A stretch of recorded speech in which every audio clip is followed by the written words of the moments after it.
Halo, kami dari kelompok 3 Sibi Agama. Hari ini kita akan memperkenalkan diri. Nama saya Alvin Deonoto, NIM 27023544842. Saya sebagai ketua.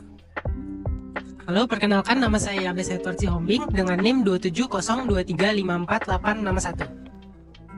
Saya Jonathan Liverano dengan NIM 2702357636. Perkenalkan nama saya Michelle dengan NIM 270235574. Perkenalkan nama saya Brian Austin Hidayat dengan NIM 270-235-7384. Perkenalkan saya Muhammad Rafiq Kadarman, NIM-nya 250-2043614. Hari ini kami ingin membahas tentang diskriminasi terhadap kelompok tertentu yang masih jadi isu yang sangat berbahaya di Indonesia. Yang pertama adalah contoh-contohnya seperti diskriminasi terhadap kelompok minoritas agama, diskriminasi terhadap ras, dan juga ada diskriminasi terhadap perempuan yang kasusnya ada di Komnas HAM Perempuan. Itu melaporkan setiap tahunnya ada sekitar 300.000 kasus kekerasan terhadap perempuan. Oleh karena itu, kami kelompok 3 Sibi Agama ingin melakukan survei yang membahas diskriminasi agama, golongan, ras, gender di Indonesia yang dilakukan oleh 59 responden. Dari hasil survei yang kami lakukan, sebagian besar responden mengatakan bahwa diskriminasi ras, agama masih sering terjadi di Indonesia, terutama di lingkungan sosial dan juga sekolah. Contohnya dalam lingkungan kerja. Misalnya jika kita berbeda dari orang mayoritas di sana, kita seringkali dikucilkan dan dilakukan secara berbeda. Contoh lainnya ada di sekolah. Misalnya jika kita rasnya tidak sesuai dengan mayoritas sekolah tersebut, kita seringkali diejek dan juga dikucilkan. Media sosial juga menjadi faktor yang penting.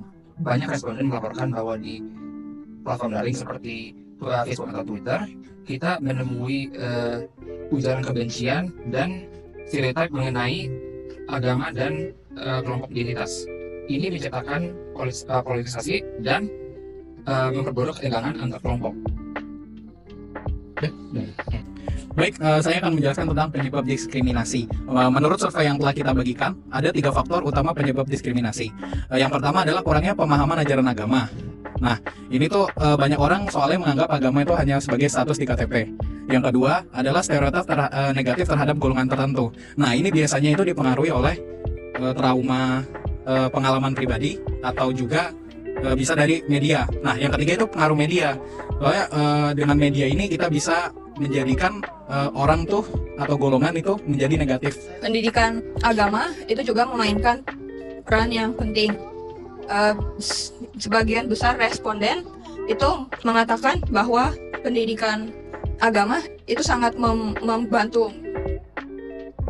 mereka dalam memahami nilai toleransi. Tetapi sayangnya pendidikan agama itu lebih fokus kepada aspek ritual dan doktrin daripada nilai. Untuk mengatasi diskriminasi, responden memberikan beberapa solusi. Salah satunya sosialisasi antar umat beragama, di mana masyarakat yang berbeda agama saling berkomunikasi dan saling memahami satu sama lain.